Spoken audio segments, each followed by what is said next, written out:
Hi, my name is Russell Raphael. I'm the author of this book. It's called An Understanding of Ulysses. So that's this book, quite a big book, Ulysses by James Joyce. So what I wrote, I gave a series of online lectures during lockdown for people that just wanted to know more about Ulysses, and I decided to publish them in that book. So what I thought I'd do is have play a little game, and I've got an app which generates numbers, and you can randomly put in the number between 1 and 933, which happens to be the number of pages in the novel, and whatever page number comes up, I'm going to read a few lines and I'm going to talk about it. And I'm really hoping that I don't get about page 500 to 560, because that will put me in the Oxen of the Sun chapter, and that's just a bit too tough for me before, well, as Butt Mulligan would say, without a few pints inside me. So I'm going to randomly select this number for what I've called the Ulysses Random Challenge, and I'll post these on YouTube and we'll see if anyone watches them. Right, well, the number that's come up is 59. So it's quite early on in the book. Let's have a look. Page 59. Right, well, we're in Proteus, which is not the easiest of starts. And the paragraph, I'm going to read just a few lines at the top of the page, and I'm going to cheat slightly by starting with the bottom of page 58, where the sentence begins. After he woke me up last night, same dream, or was it? Wait, open hallway, street of harlots.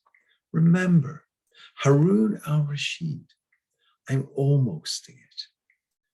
That man led me, spoke. I was not afraid. The melon he held against my face. Smiled, cream fruit smile. That was the rule, said. In, come, red carpet spread. You will see who. Okay, so that's a strange paragraph. Now, what Proteus is about is Stephen Dedalus walking along the beach at Sandymount Strand, thinking. It's one of the most notoriously difficult parts of the book. It all happens within his head.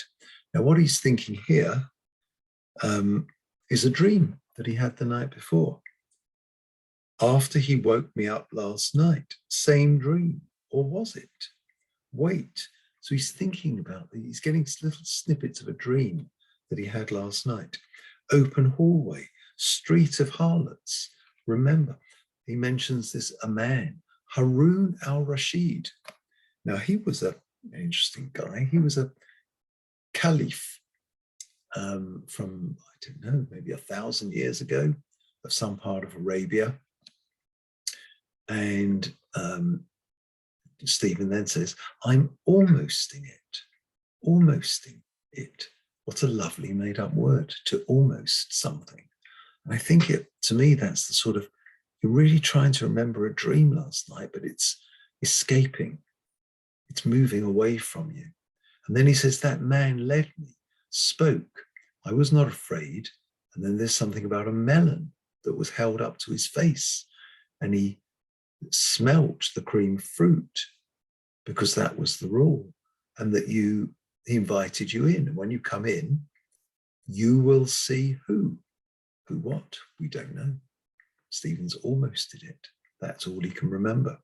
But what's so interesting about this, and why Joyce is no respecter of time, is that is a foreshadowing, not only of a dream, a similar dream that Leopold Bloom will have, but it's a foreshadowing of what will happen in about 700 pages away, around midnight that night, when Stephen will be on a street of harlots. And he won't meet Harun al-Rashid, but he might meet a modern reincarnated type of equivalent, which we think is Leopold Bloom. And so even though Stephen has not met him yet, he's somehow in his dream, he's anticipating events that are going to happen that day and are going to be really significant for him that day. That man led me, spoke. I was not afraid. So he's comfortable. Stephen, who has been afraid of dogs and dead bodies, and he's afraid of the water, afraid of drowning, afraid of almost everything. He wasn't afraid of this strange man in this street of harlots, and led him into a house, which will happen this night. The melon he had, he held up against my face. I think we might be able to see this as when Stephen and Bloom do meet in the brothel, and then they are going home afterwards, after Bloom has rescued Stephen from a fight that he gets into. He does show him. Melon, we think, represents Molly for all sorts of reasons I won't bore you with now. But he held that melon up to my face. Well, he showed Stephen a photograph of Molly. He almost held it up to his face.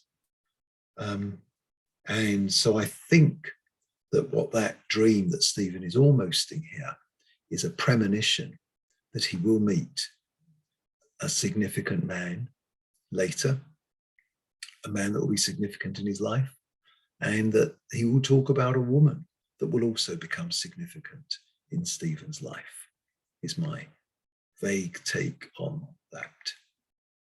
Okay, so I'm going to try and do a number of these just random readings, the Ulysses Random Challenge, as I've called them.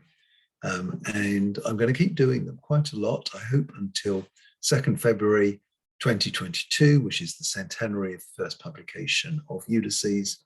My name's Russell Raphael. If you've enjoyed this little chat, feel free to go to my website, russellraphael.com, where you can buy this book, if I can get it into focus. There we are. So if you like the video, I think the word is smash a like, subscribe, God knows what, and I'll see you soon. Thanks. Bye.